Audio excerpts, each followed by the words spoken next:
Once again welcome you all in one. तो आज के फिर से हम वीडियो में करेंगे कॉन्ट्रैक्ट कॉस्टिंग। ओके, जो मैरिक अभी अभी जो हमने किया है, मीन्स आपको जो अभी अपलोड आप लोग देख लिया रिसेंटली वीडियो में भी मैरिक, तो वो आपको आएगा यूनिट 3 लेबर में से। ओके, तो आपको कराऊंगा मैं कॉन्ट्रैक्ट कॉस्टिंग। कॉन्ट्रैक्ट कॉस्टिंग में प्रोसेस कॉस्टिंग है और कॉन्ट्रैक्ट कॉस्टिंग। कॉन्ट्रैक्ट कॉस्टिंग इन दोनों में से कुछ भी पूछता है, इसमें से थ्योरी या इसमें से प्रैक्टिकल, या इसमें से थ्योरी या इसमें से प्रैक्टिकल। बट आज हम लोग करेंगे प्रैक्टिकल कॉन्ट्रैक्ट कॉस्टिंग का। तो चलिए लेट्स स्टार्ट। चलिए फर्स्ट हम इसका प्रोफार्मा देखते हैं कॉन्ट्रैक्ट अकाउंटिंग का। कॉन्ट्रैक्ट अकाउंटिंग का प्रोफार्मा कुछ इस तरह है। पर्टिकुलर अमाउंट यहाँ पे बताऊंगा मैं आपको अभी।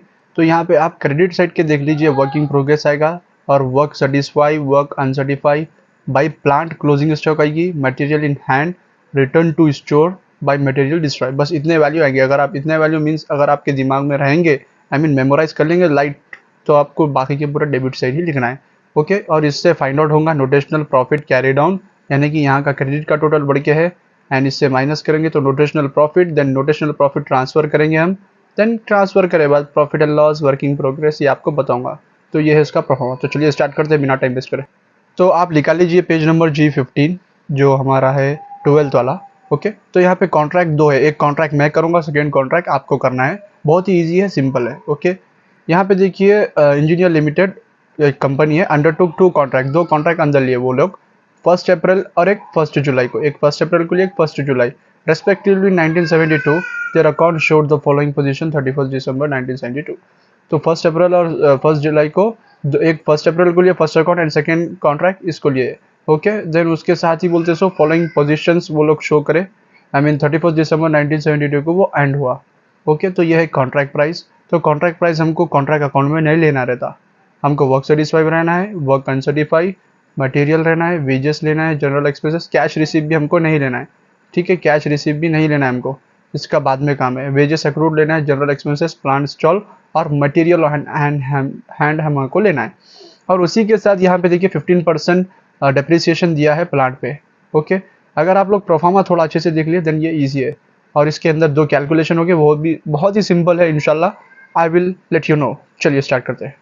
चलो देखिए, यहाँ पे है पर्टिकुलर अमाउंट कॉन्ट्रैक्ट अकाउंट है ये। ओके, तो यहाँ पे आ जाएगा डेबिट एंड यहाँ पे आ जाएगा क्रेडिट। तो आपको मैं बता चुका हूँ, आप G15 निकाल लीजिए, आपके लिए बेहतर होगा अगर इधर है तो करने के लिए। तो कॉन्ट्रैक्ट प्राइस है, फर्स्ट इग्नोर करूँगा मैं। देन उसके बाद है आपको वर्क सर्टिफाई, तो मैं लूँगा यहाँ पे बाई वर्क सर्टिफाई।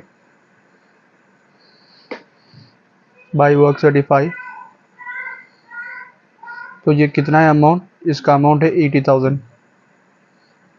देन उसके बाद है by unwork satisfy, work certified by work uncertified, यानी कि ये वर्क हो चुका है, अनसर्टिफाई यानी कि अभी बाकी है। एक बिल्डिंग बन रही है समझिए कॉन्ट्रैक्ट लेके, एक कॉन्ट्रैक्ट यानी कि बाई वर्क सर्टिफाई, उसके ऊपर वर्क हुआ 80,000 का, बाई वर्क अनसर्टिफाई वो वर्क यानी कि अभी नहीं हुआ 2400 रुपये का, 2400। ओके, फिर उसके बाद मटेरियल है, तो टू मटेरियल। जस्ट आपको डेबिट और क्रेडिट में एंट्रीज डालना है, थोड़ा सा ध्यान रखिए बस और कुछ नहीं। 28,500। देन उसके बाद वेजेस है आपको, तो वेजेस भी आएंगे, टू वेजेस। और बहुत ही मैं फास्ट में जाऊंगा ये वीडियो। वेजेस है आपको 44,000। ओके, फिर उसके बाद है आपको general expenses, to general expenses, यहीं पे आएगा आपको जनरल एक्सपेंसेस और उसका अमाउंट है आपको 1900। फिर उसके बाद आएगा आपको, ये जनरल एक्सपेंसेस हो चुका है। फिर उसके बाद आएगा कैश रिसीव्ड है, वहाँ पे cash receive in respect of work satisfy के लिए कैश रिसीव करे थे वो लोग 60,000, तो हमको नहीं लेना है, कॉन्ट्रैक्ट प्राइस भी नहीं लेना है और कैश रिसीव भी, उसका काम आपको वर्किंग नोट में है, आपको बताऊंगा मैं क्या है। फिर उसके बाद wages accrued, to wages accrued, ये भी यहीं पे आएगा, वेजेस एक्रूड। अगर वेजेस के साथ कुछ अगर ऐसा डेट भी देता है तो वो भी यहीं पे आएगी एंट्री, 1400 कुछ डेट देगा तो वो भी यहीं पे आएगी। General expenses accrued, general expenses accrued, ये है आपका जनरल एक्सपेंसेस 300। देन उसके बाद है आपको प्लांट इंस्टॉल, तो प्लांट इंस्टॉल पहले यहाँ पे करे, ओके, प्लांट इंस्टॉल करें तो डेबिट साइड, तो प्लांट इंस्टॉल कितना करें 8000 रुपीज़ का। देन उसके बाद मटेरियल ऑन हैंड, ये आपको क्रेडिट साइड, यानी कि मटेरियल इतना बचा, material on hand, material on hand credit में आएगी 8000, जिसका आपको सॉरी 1400 अमाउंट है। देन उसके बाद आपको यहाँ पे करना क्या है, वहाँ पे दिया देखिए on the respective date the contract plant was depreciation thereon being 15% per annum पे डिप्रिसिएशन देना है। तो क्लोजिंग कब हो रहा है यहाँ पे 31 दिसंबर 1972, जैसा कि मैं आपको यहाँ पे बताया था। फर्स्ट कॉन्ट्रैक्ट का ये है, सेकेंड कॉन्ट्रैक्ट की डेट ये है। ओके, तो यहाँ पे देखिए 1 अप्रैल को खरीदे वो। ओके, तो पहले मैं यहाँ पे डालता हूँ 8000 डिप्रिसिएशन ऑन प्लांट, उसका लेना है हमको 15%। तो 8000 इंटू 15% हम करेंगे तो 1200 ये आ गया है। ओके, लेकिन तो ये प्लांट हम लोग कब खरीदे थे, ये प्लांट खरीदे 1 अप्रैल को हम लोग बाई करे थे प्लांट।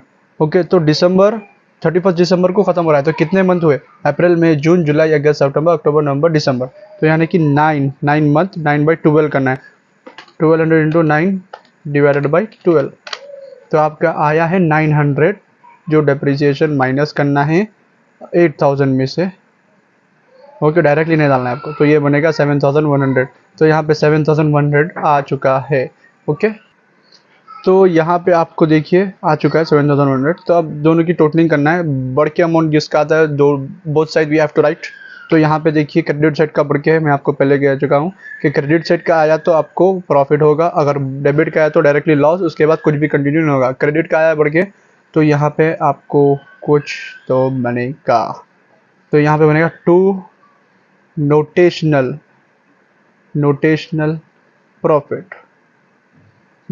प्रॉफिट। ओके, तो इसको माइनस करने के बाद आपको मिलेगा 6800, जो कि नोटेशनल प्रॉफिट है। तो यहाँ पे हम ट्रांसफ़र करेंगे नोटेशनल प्रॉफिट को बाय नोटेशनल प्रॉफिट। यहाँ पे थोड़ा सा फंडा है, जस्ट आपको समझना है 6800। ओके, अब यहाँ पे हमको मालूम करना है टू प्रॉफिट एंड लॉस, ये हमारा मेन है, टू P&L, ये 6800 हम लिख लेंगे। अब यहाँ पे देखिए, अब इसका कुछ रूल है, यहाँ पे मैं बता रहा हूँ वर्क सर्टिफाइड, कितना वर्क सर्टिफाई हुआ बाय कॉन्ट्रैक्ट प्राइस से इंटू करना है, तो डिवाइड करना है, सॉरी। तो वर्क सर्टिफाई कितना है हमारा 80,000, जो आपको क्वेश्चन में दिया है, डिवाइडेड बाय कॉन्ट्रैक्ट प्राइस कितना है जो हमने नहीं लिया है 1,20,000। अगर इंटू 100 करेंगे तो हम आपको देखते हैं वैल्यू क्या आती है, 80,000 डिवाइडेड बाई 1,20,000 इंटू 100, तो यहाँ पे देखिए 66.6%, ये परसेंटेज में लिखना है 66.6%। लेकिन एक चीज़ यहाँ पे ध्यान में आपको बता दूँ कि वो ये यहाँ पे वर्क सेटिस्फाई और जो कॉन्ट्रैक्ट प्राइस करते हैं, ये जो वर्किंग नोट, तो यहाँ पे आपको पता करना है कि काम कितना मुकम्मल हुआ। फॉर एग्जांपल अगर यहाँ पे 50% से बिलो रहता 50% से, तो आपको यहाँ पे 1/3 लेना रहता, लेकिन ये 50% और 100 के बीच में है, तो यहाँ पे 2/3 लेना है आपको। अगर ये 49% भी आता तो 1/3, ये एक रूल है इसका। ओके, अगर ये फॉर एग्जांपल 51% भी है तो 2/3 लग जाएगा, अगर नहीं 49 है तो 49 को यही लगेगा, अगर 44 है, 46 है या 50 के अब अंदर अगर एग्जैक्ट 50 है तो आपको 2/3 ही लगेगा, क्योंकि half of the work complete हो गया तो 2/3। ओके, और 100 या 99 कुछ भी आन दो 2/3 ही लगेगा, ये एक चीज़ यहाँ पे रखना है। तो यहाँ पे डालूंगा मैं 2 डिवाइडेड बाई 3 देन इनटू, फिर अभी एक आपको परसेंटेज पता करना है, वो ये कि वर्क कैश रिसीव्ड, तो यहाँ पे आपको करना है कैश रिसीव्ड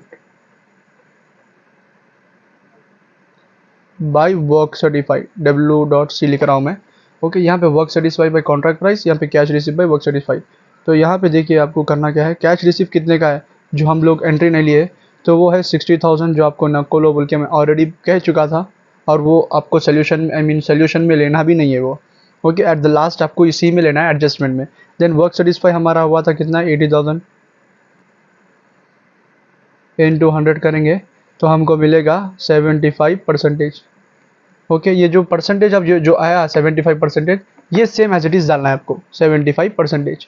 बट जब हम वर्क सेटिस्फाई कॉन्ट्रैक्ट प्राइस करेंगे कि हमको पता चले कि कितना 2/3 या 1/3 कितना पेमेंट पे हुआ, उसके हिसाब से अगर 66 यहाँ पे आया तो 2/3 हमने ले लिया।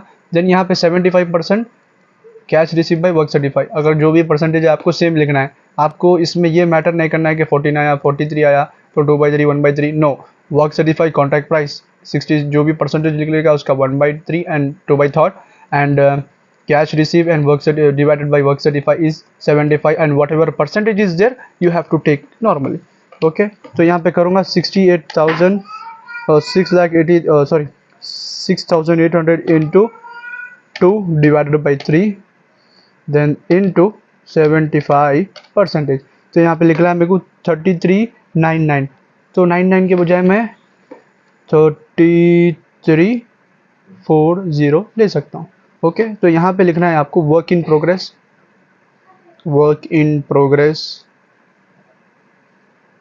तो यहाँ पे सेम वैल्यू लिख दूंगा मैं 6,800, यहाँ पे भी 6,800। इसमें से मैं माइनस करूँगा दिस 3340 माइनस 6,800, तो सेम सॉरी ये आपको वैल्यू आएगी 3,400। तो ओके 99 में था तो पॉइंट, तो मैं उसको 1 कंसीडर कर लिया। ओके 3,400। तो यहाँ पे अब दोनों साइड देखिए, यहाँ पे 6,800 बोथ साइड आ गया। अब इसमें से हम इसको माइनस करेंगे तो हमारा वर्किंग प्रोग्रेस निकलेगा 3,400 सेम। ओके, सिंपल सा है और कुछ नहीं है। तो उम्मीद है आपको समझ में आएगा। तो नेक्स्ट प्रोसेस आप करिए कॉन्ट्रैक्ट 2, और उसमें 1 जुलाई से कंसीडर करिए प्लान का, जुलाई अगस्त सितंबर अक्टूबर नवंबर दिसंबर।